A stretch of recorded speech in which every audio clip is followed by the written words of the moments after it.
자, 설교 제목 한번 해봅니다. 다윗을 통해 하나님의 마음을 봅니다. 한번 더 해봅니다. 다윗을 통해 하나님의 마음을 봅니다. 자, 오늘은 주어진 본문의 말씀을 통해서 다윗을 통해서 나타나시는 하나님의 마음을 말씀으로 함께 만나보려고 합니다. 자, 여러분에게 한번 묻겠습니다. 하나님께서 다윗을 선택하신 이유가 어디에 있다고 성경이 말씀하고 있습니까? 다윗의 중심이, 즉 다윗의 마음이 하나님의 마음에 너무나 쏙 들었기 때문입니다. 다윗은 하나님의 마음을 아주 많이 닮은 사람입니다. 하나님의 마음과 다윗의 마음은 아주 잘 통했습니다. 아주 잘 맞았어요. 여러분, 인간관계에서 가장 중요한 것이 무엇입니까? 신뢰입니다. 신뢰. 서로가 서로를 의심하지 않고 변함없는 신뢰를 하는 이 일이 인간관계에서는 가장 중요합니다. 자, 그런 신뢰가 어떻게 인간관계 안에 주어지느냐?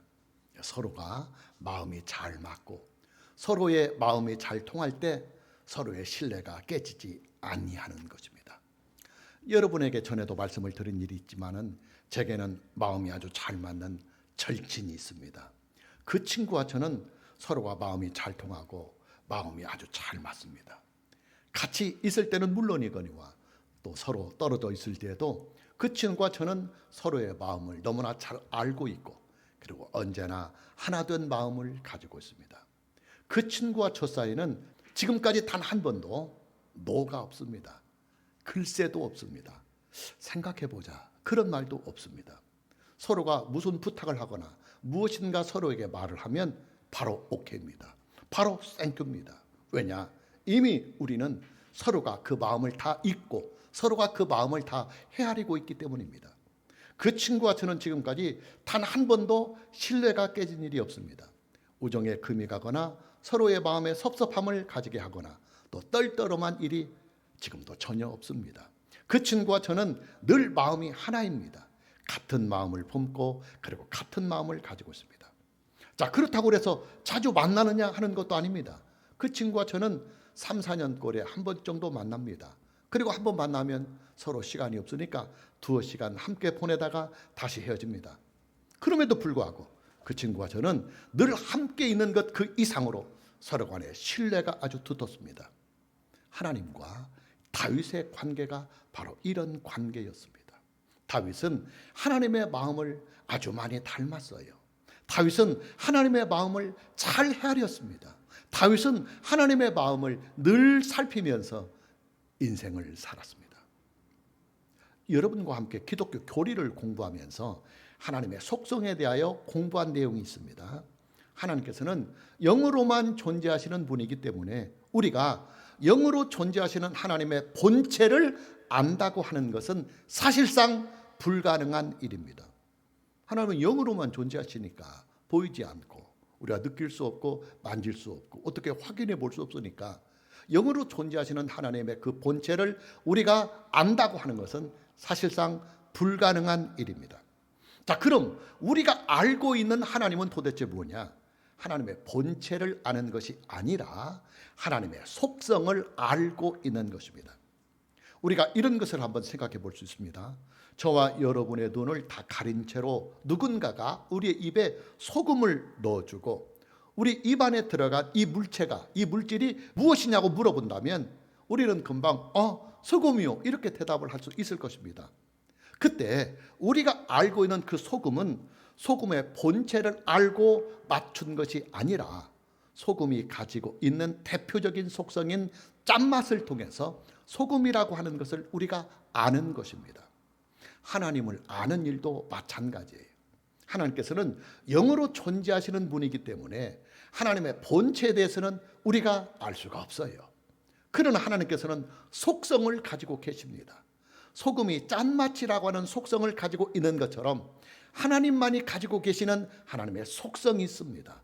우리는 그 속성을 통해서 하나님을 아는 것입니다. 하나님께서 가지고 계신 여러 속성들 가운데서 가장 대표적인 속성이 뭐냐? 그게 2가지입니다. 하나님의 사랑 그리고 하나님의 거룩성입니다. 하나님의 사랑은 하나님의 공유적인 속성의 트레이드마크요. 그리고 하나님의 거룩성은 하나님의 비공유적인 속성의 트레이드마크입니다. 그래서 성경은 우리에게 하나님을 증거할 때 하나님은 사랑이시요 또 하나님은 거룩하시다고 증거를 하고 있는 것입니다.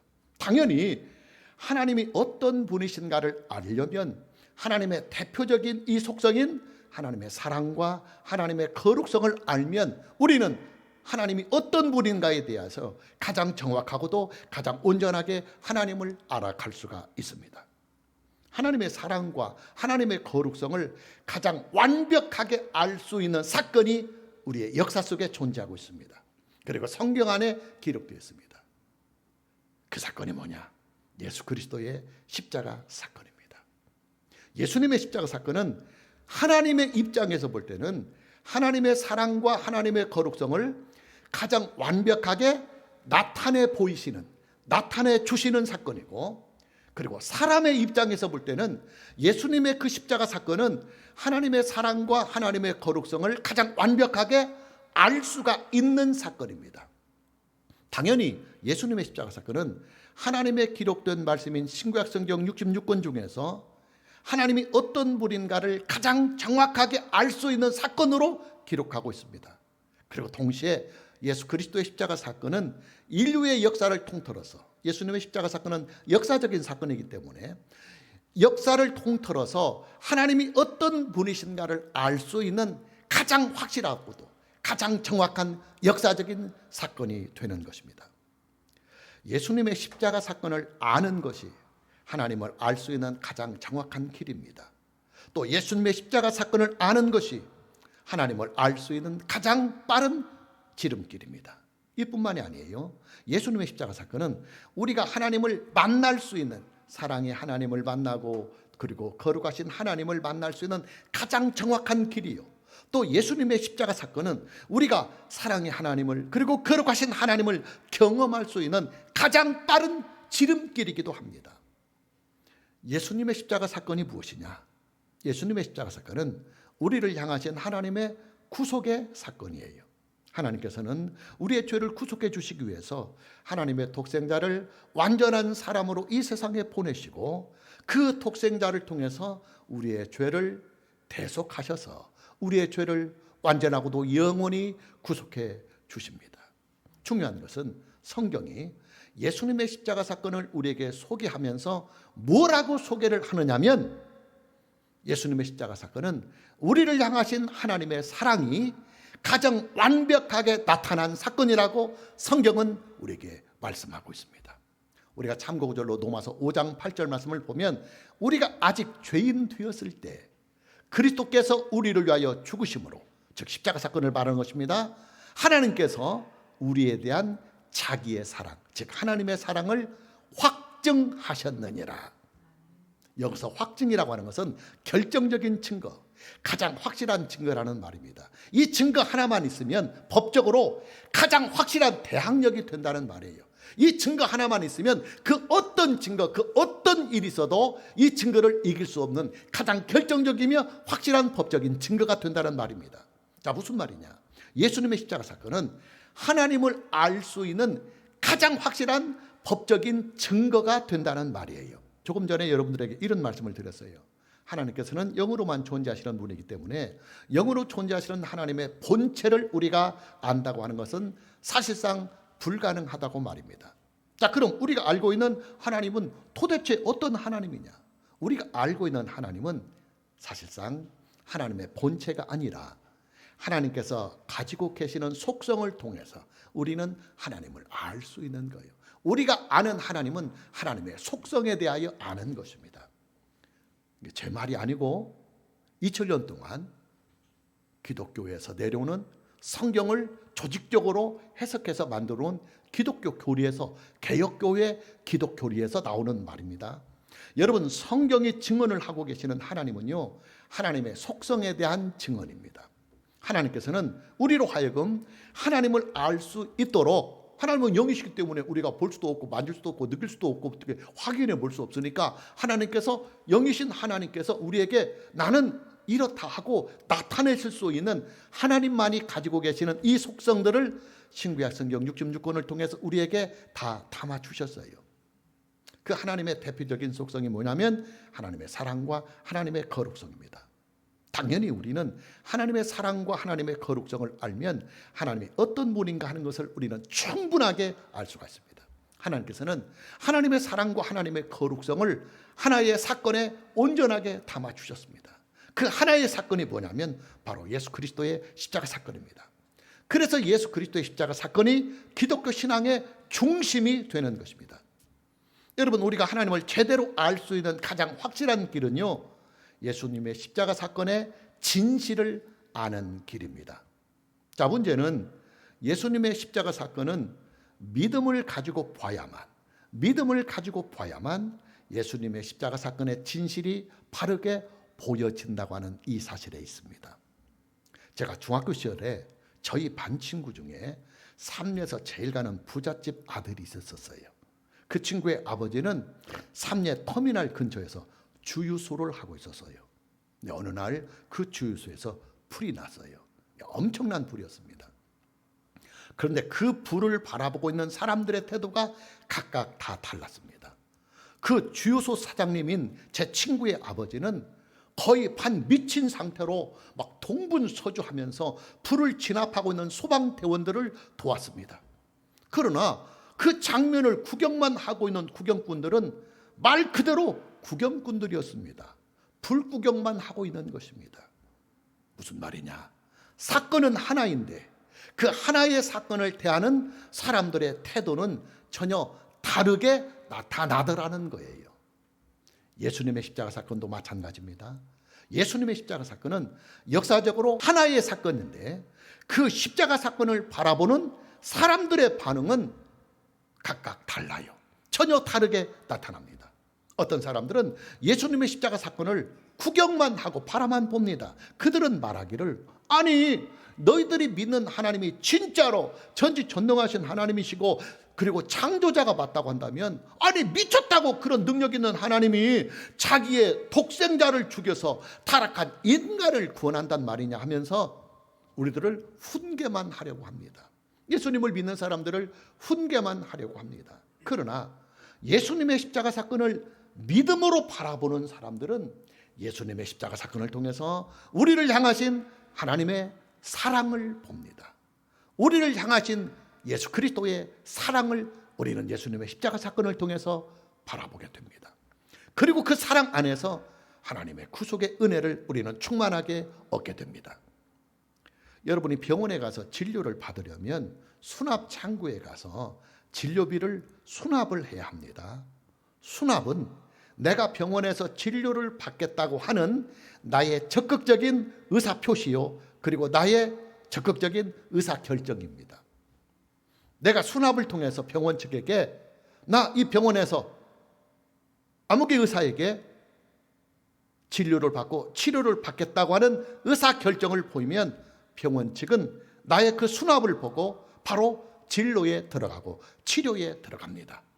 하나님께서 예수님의 십자가 사건으로 말미암아 주시는 구속의 은혜는 나의 적극적인 의사결정, 나의 적극적인 의사표시가 있어야 합니다.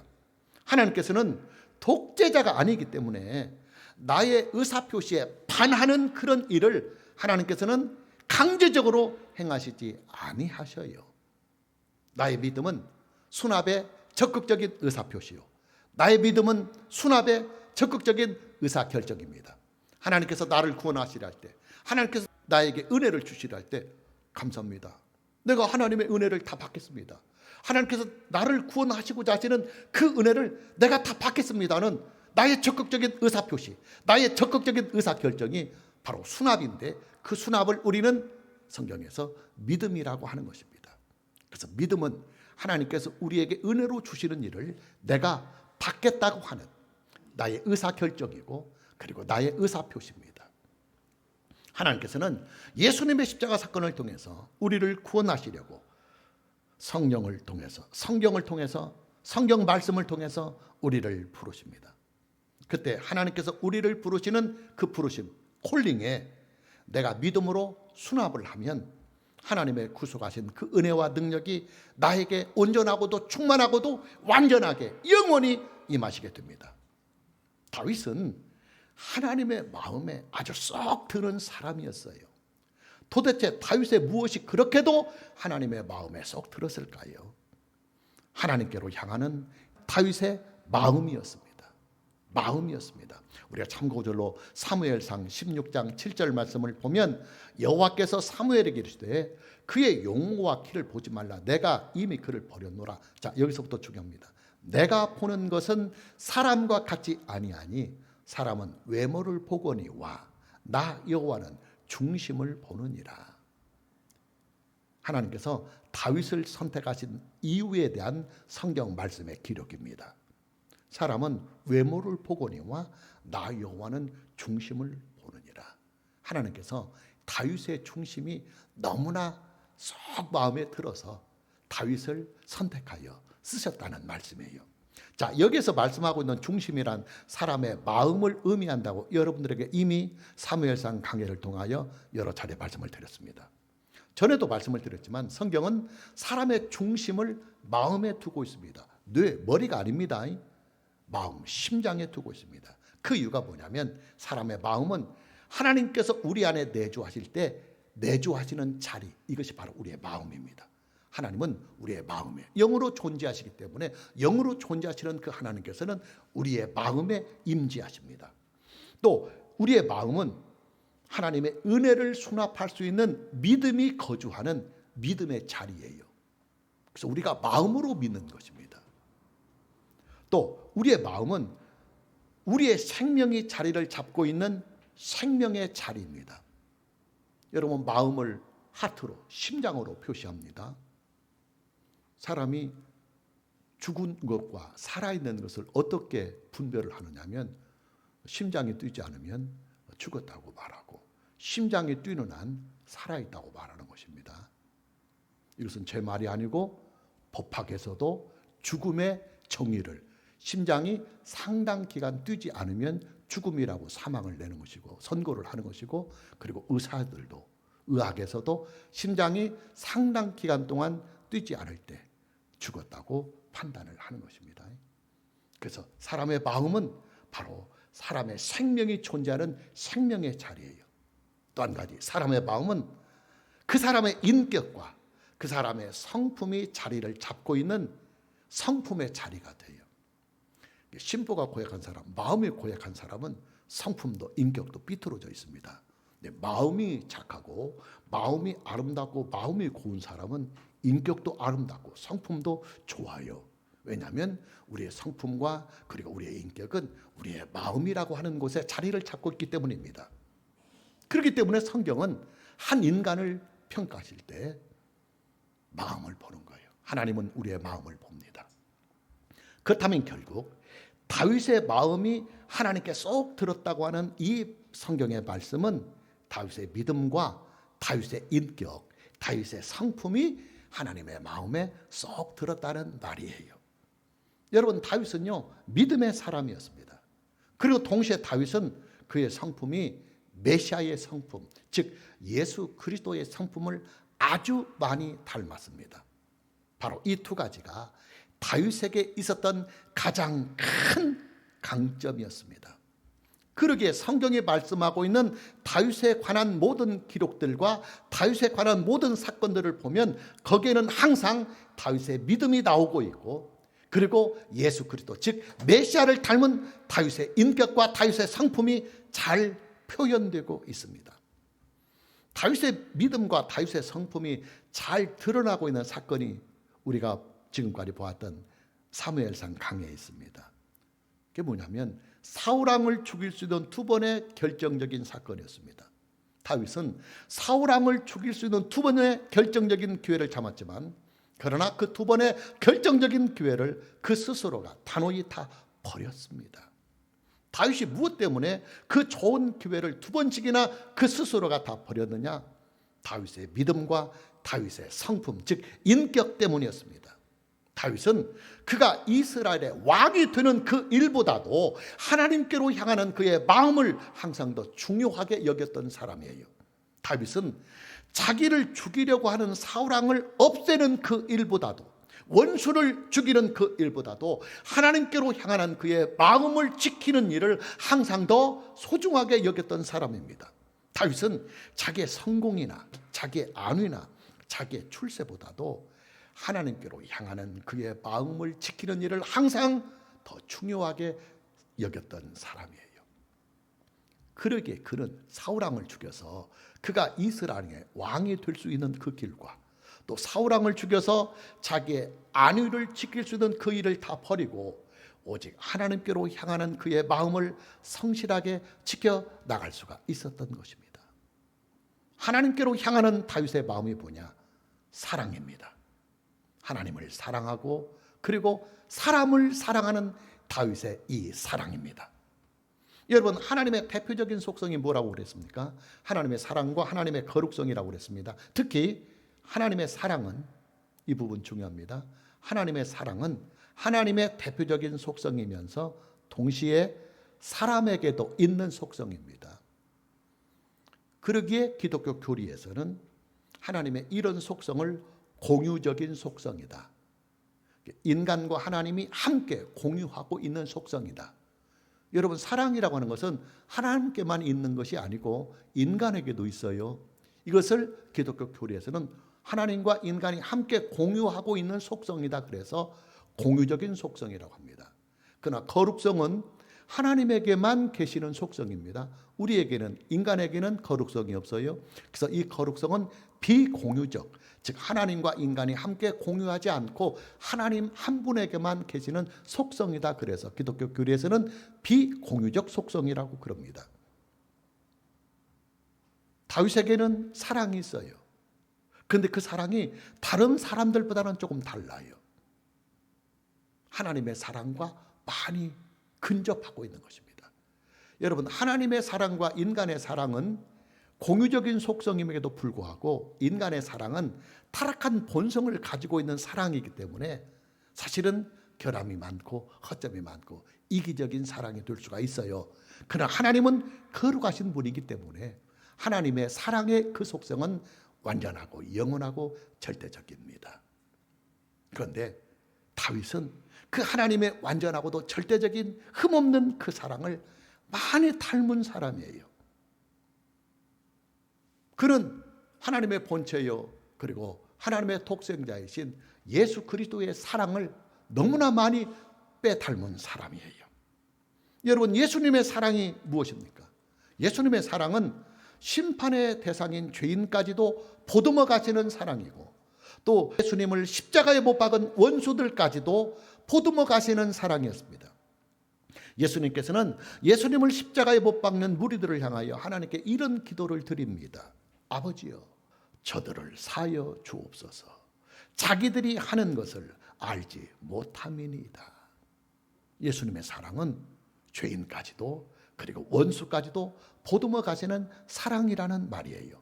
자, 중요한 것은 예수님의 이런 사랑이 다윗에게 잘 보인다는 사실이에요.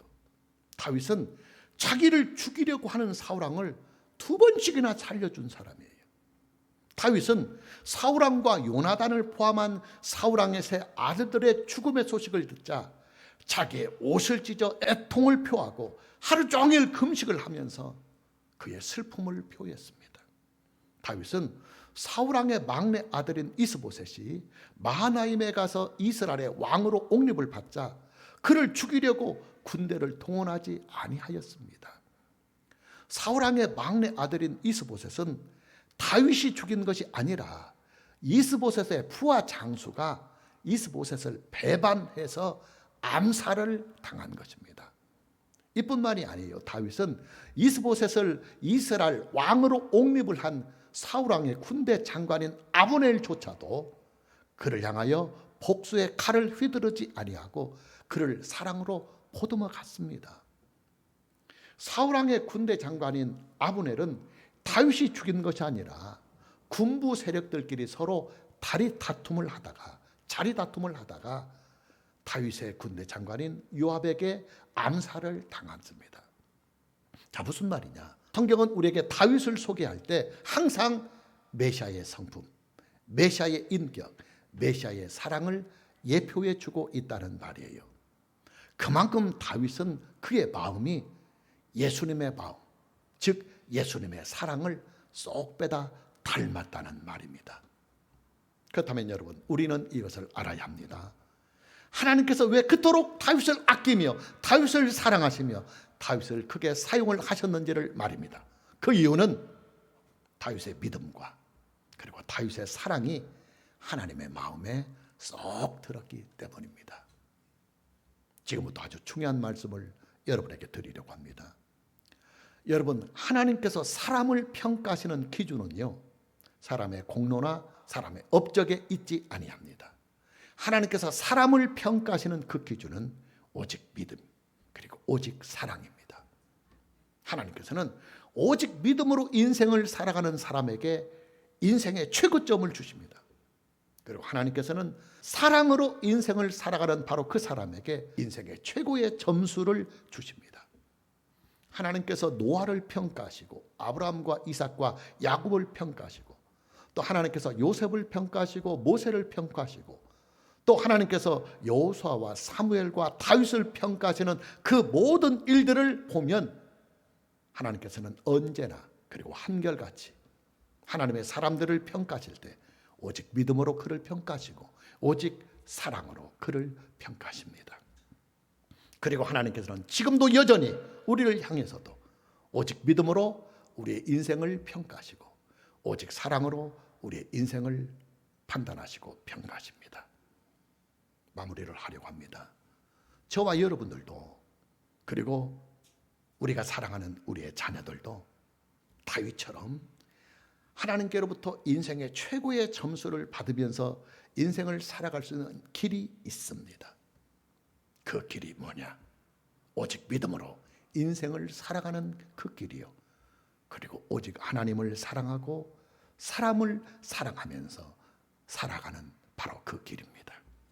자, 그렇게만 우리가 인생을 살아가지고 우리의 자녀들이 그렇게만 인생을 살아가 준다고 한다면 하나님께서 반드시 그에게 크게 복을 주시고 그를 크게 사용을 하실 것입니다. 다윗처럼 말입니다. 오늘 저와 여러분 모두에게 오직 믿음으로 인생을 살아가고 오직 사랑으로 인생을 살아갈 수 있는 이 은혜가 있기를 주님의 이름으로 축복합니다. 찬양합니다.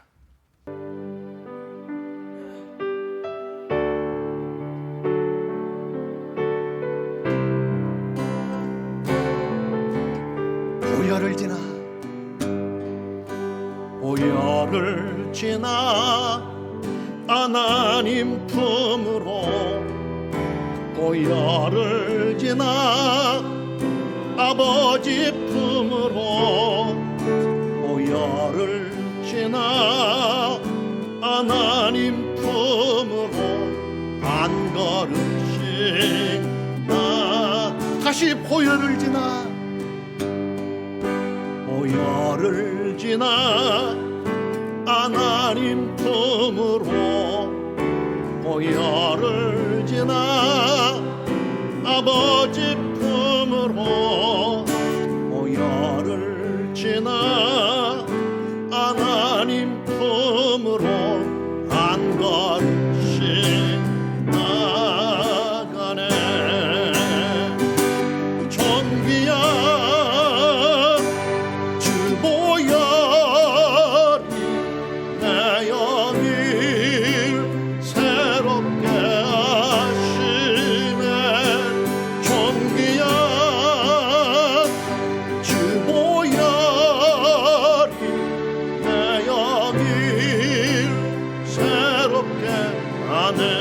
다시 보혈을 지나 보혈을 지나 하나님 품으로 보혈을 지나 아버지 품으로 보혈을 지나 하나님 품으로 한 걸음씩 나 보혈을 지나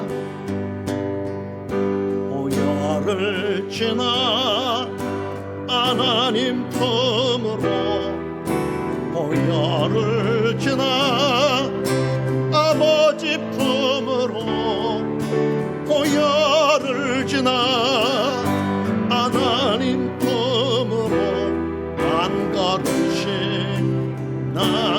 손 높이 들고 수염기 존귀한 주보혈이 내 영일 새롭게 하시네. 존귀한 주보혈이 내 영일 새롭게 하네.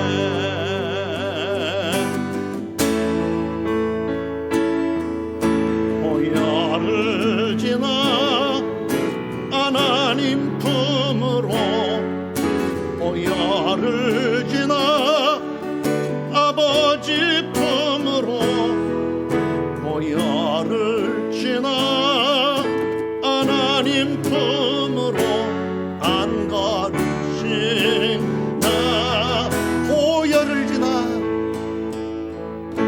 보혈을 지나 하나님 품으로 보혈을 지나 아버지 품